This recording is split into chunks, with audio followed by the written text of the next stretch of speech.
what was the whole process of building the Sea Bears? Like, Yeah. how did that start? When did it start? Did you get a call? You mentioned many times you was like, oh, I just got a call to be the dean of the faculty. Blah. Was it a call, a No, conversation? What was? no. My brother actually tipped me off and suggested, because I was looking really to retire. Okay. Like I I own a little tree farm west of the city, and I love being out there. And I thought, maybe it's time for me to just wander around aimlessly and listen to 70s music. And my brother said, you should see what's going on with this CEBL, with this basketball league. It's like, it seems to be catching on in Canada. So I did that last spring, and then last summer, I spent the summer going to games all across the country. Okay. And, I've told this story publicly. I'm not a basketball person, so I don't understand the technical aspects, the X's and O's of the sport. I think I do have a good eye for entertainment and for athleticism. So when I think I can see when something is good athletics. And I was quite blown away. I was blown away by the game presentation, like the event. The game itself seemed very credible basketball, lots of alley-oops and slams and mistakes, but mistakes create broken plays, and there was excitement on the court. And the thing that was most overwhelming to me was the people who were there. And who was there was what I have called the New Canada, which is a mix of the legacy white basketball crowd and then all kinds of new Canadians, first, second, third generation new Canadians of all stripes and colors. Right. And grandparents and little kids and everything in between, having a good time. And there, because it was a good time, not living and dying with whether the team won or lost.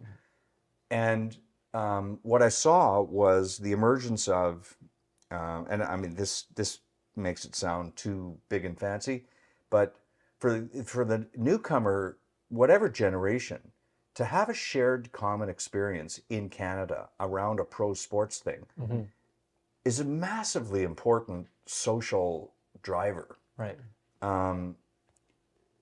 Because if your pro sport shared common experience is limited to hockey or football, and people don't necessarily like those sports, how do we what's our vehicle to find another way? And I was just blown away by it. And my grandparents were immigrants. Right. I mean, they came here from Ukraine, and they had a huge integration problem. My dad was part of that, and so I thought, okay, you know what? If this has any semblance of business sense, I think there's a bigger purpose here. So we started, we did the negotiations, and we concluded things by the end of the summer, I think, or early fall. But there were a number of other things happening with the league, so we couldn't actually announce the team until the end of November. And we had no staff. We had nobody. And then we went into December, and you can't hire really. We found employee number one, Megan Noonan. Okay. I think she applied. I think we hired her December 27th.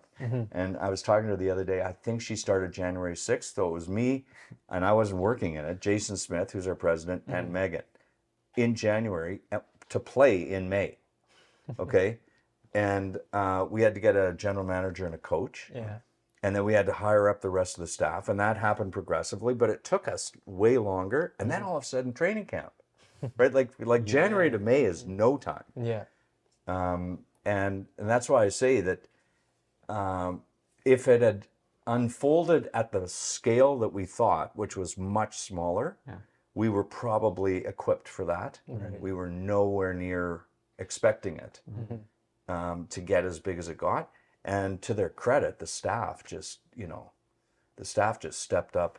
The staff we eventually hired over the 3 months that we had to get ready. Yeah. I mean, they massively stepped up. As we're recording this, they've begun their recovery week. Jason Smith You mentioned and I agreed. Yeah, they get an extra free week of holidays just to try to get their heads screwed on again. How do these logistics work? I was just gonna ask that. like, who do you call to start a basketball team? Like, how does this work? Like, it seems like there's a lot of steps that I'm Very missing. complex. It was very complex because we like the big issue for Winnipeg was where to play. Yeah, yeah. And we were originally, looking at a variety of places. And when I went into the basketball community and started talking to people, the word came back very, very strongly that it needed to be central, someplace in the middle of Winnipeg. Right. Do not pick a north, a south edge place. Okay, and that made things very difficult. And because there is only one place. And we tried, we looked at could we reconfigure Sport for Life, and would never work because of all the other programming that goes on in there. So that left only one place. And to their credit, when we called Mark Chipman and Kevin Donnelly and John Olford at True North, they were open to it, and then we made a deal. And once we made that deal, we now knew that we were going to have the benefit of the big hung scoreboard and the ribbon, and we could do game day production. Yeah. And even at a smaller scale. So we had originally planned full capacity to be 5,300 with a horseshoe kind of bowl, and that was very manageable. Well, okay, so game one we had 7,400 or something. So we had to that plan was kind of blown out of the water. Yeah. And then it dipped a little bit, and then in the back half of the season it exploded again. Yeah. And so that was only possible because we made the deal with True North. Yeah. And I said when we announced it at the time, people gripe and complain. Government money went into it, and there's still benefits going to True North. It is a massively important public asset. Yeah. Whether it's privately owned or not, it is a massively important public asset. And we're very grateful that we got a chance to go in there. Is it you like pitching them on the idea, Yeah. or are they like? It was Like, it was me calling Mark and initially, and then Jason and Kevin Donnelly eventually made the deal. But I said, okay, Mark, here's a crazy idea. Just walked into the room. I got a crazy idea, and his immediate reaction was, Oh boy. well, no, because their business cycle for hockey is they're selling hockey right now. Yeah. They don't want any. They don't want any distractions. Yeah. That's their core business. Of course. And I said, okay, no, we'll look after it. You just have to agree to let us try and make a deal. Yeah. And he said, thumbs up, let's do it. So what does those negotiations look like? Are you allowed to talk numbers or No. no numbers? Okay, well, what, No, like is but it tied into. So one of the reasons why True North was so willing to talk about this was because it tied into bigger public policy objectives of both the provincial government and the city government to try to revive activity downtown Okay. and bring people downtown. that makes sense. And I think you guys did that very well. Yeah, Yeah. it was an enormous success. It worked it worked phenomenally well. So we did two things. We located our business offices and our training and practice facilities at Sport for Life Center, which is in the East Exchange.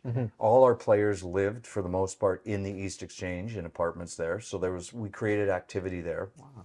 And then we created the second hub of activity at Canada Life Center for both pregame and during the games. And then after the games, you could go to any number of bars or restaurants in the area after the games, and they were full of Seabears people. That's very strategic, right? I would assume. So as I say, the conversation with Mark, who's long been an advocate, for revived downtown, it's in his own interest. Was once we sort of realized, okay, let's give it a shot, see what happens. Then the rest was it was pretty straightforward. Looking